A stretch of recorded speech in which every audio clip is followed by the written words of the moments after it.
Alright, so this week we read the Declaration of Independence, Articles of Confederation, the U.S. Constitution, and Bill of Rights. I have a little bit of a cold, so if you have a hard time understanding me, sorry. So the Declaration of Independence, some confusing and interesting concepts. I did not know the word despotism, which refers to a country or ruler that uses absolute power oppressively. And then another thing was, I feel like this is a common thing we talk about, but the phrase all men are created equal, that they're endowed by their creator with certain unalienable rights, that among these are life, liberty, and the pursuit of happiness. But as we know, in 1776, women and people who were not of a certain status, white males, I don't know how to put that in a nicer term, do not have this quote-unquote equality that everyone was due according to the Declaration of Independence. We even know that some of these men who were in this political power even contributed to the support of slavery. I just find the wording interesting here, and I think that each time I read it, that's something I notice. Another thing that I noticed with this quote above is that it uses the word endowed. Endowed means inherited in this context. I just find it weird that it says that these men inherit these unalienable, something that can't be taken away, is what that word means, rights of life, liberty, and pursuit of happiness. And I believe this is an idea that comes from enlightenment, and I know that that's not something we see in scripture. The only thing that God says we are deserving of is death. So if we look at this and then write it from like a true biblical perspective, I wonder what would differ. And then I thought it was interesting that there was a list of specific ways that Great Britain failed as a government and why the U.S. declared their separation.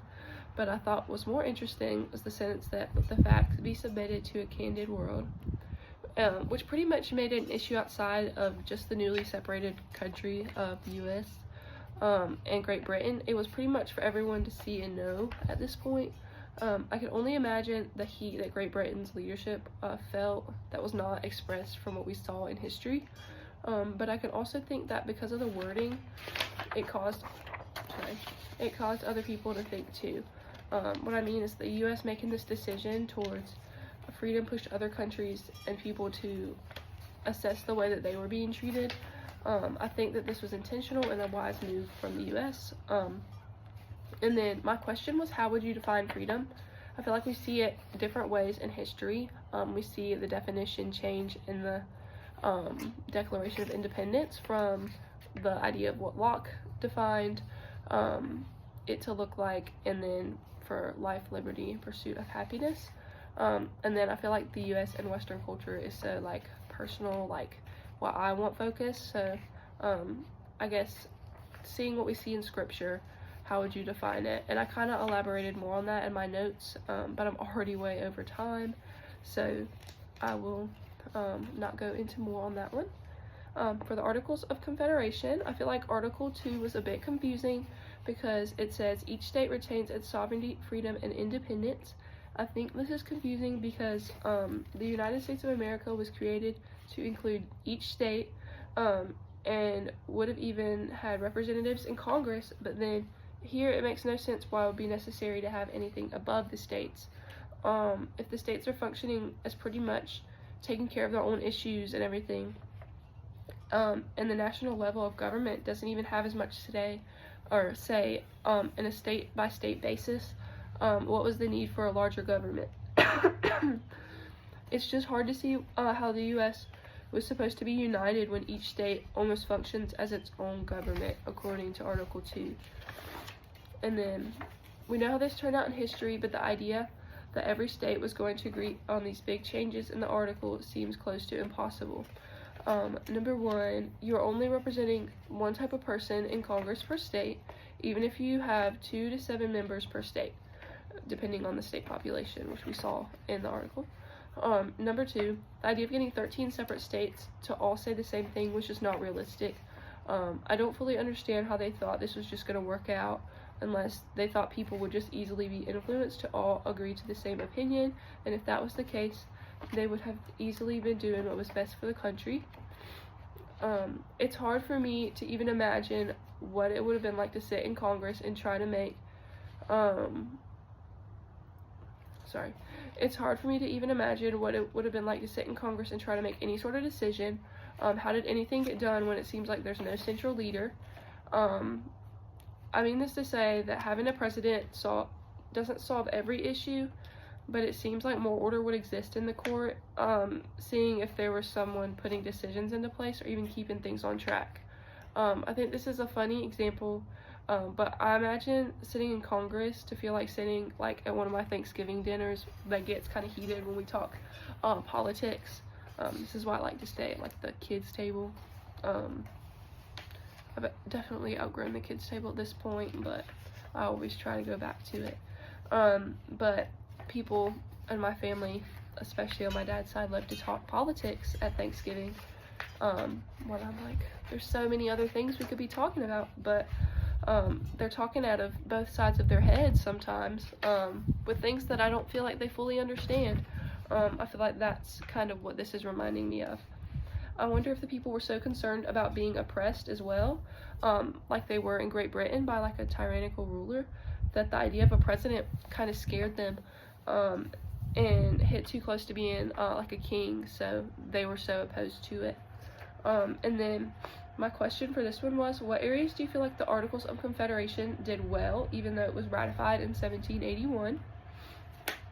And then we're on the U.S. Constitution, so some confusing, interesting concepts. Article 2, Section 1 was kind of hard for me to wrap my head around. It's talking about the executive branch, and the Electoral College.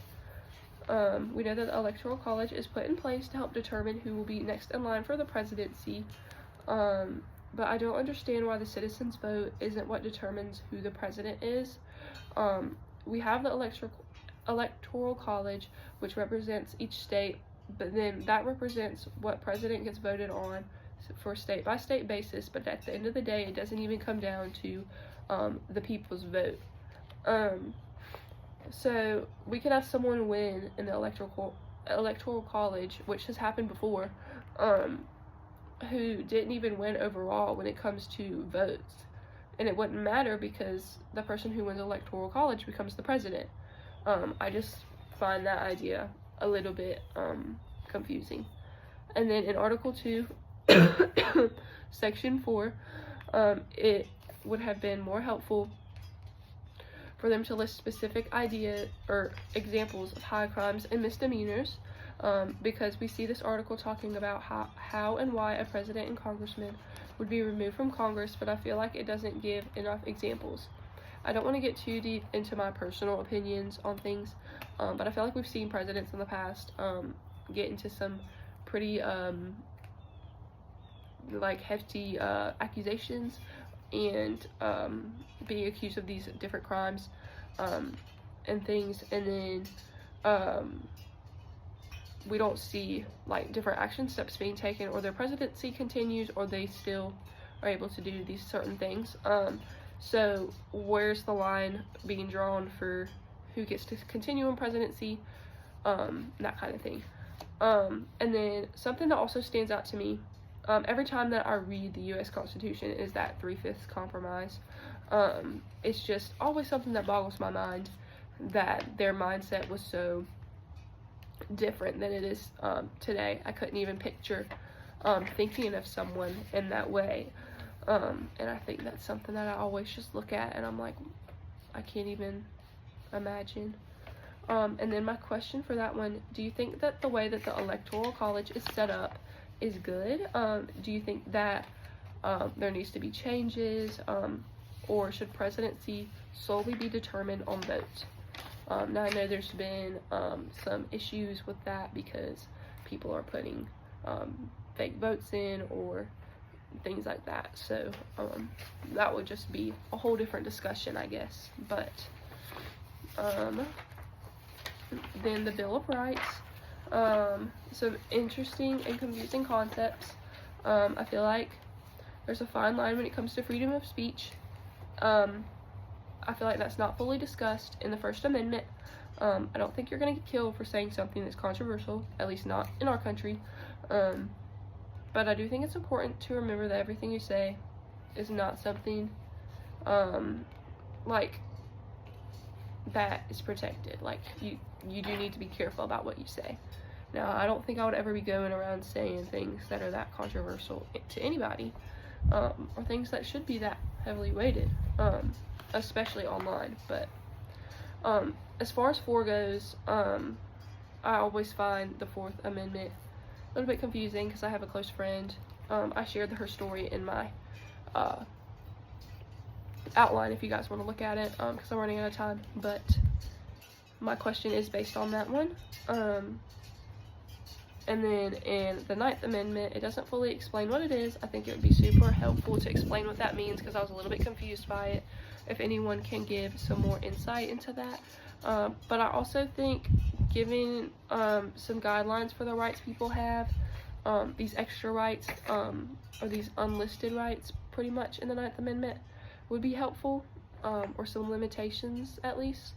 And my question is, do you think the government or people should have as much access as they do to our phone or technology? And then if not, what steps should be taken to change what access the government or people have to our information?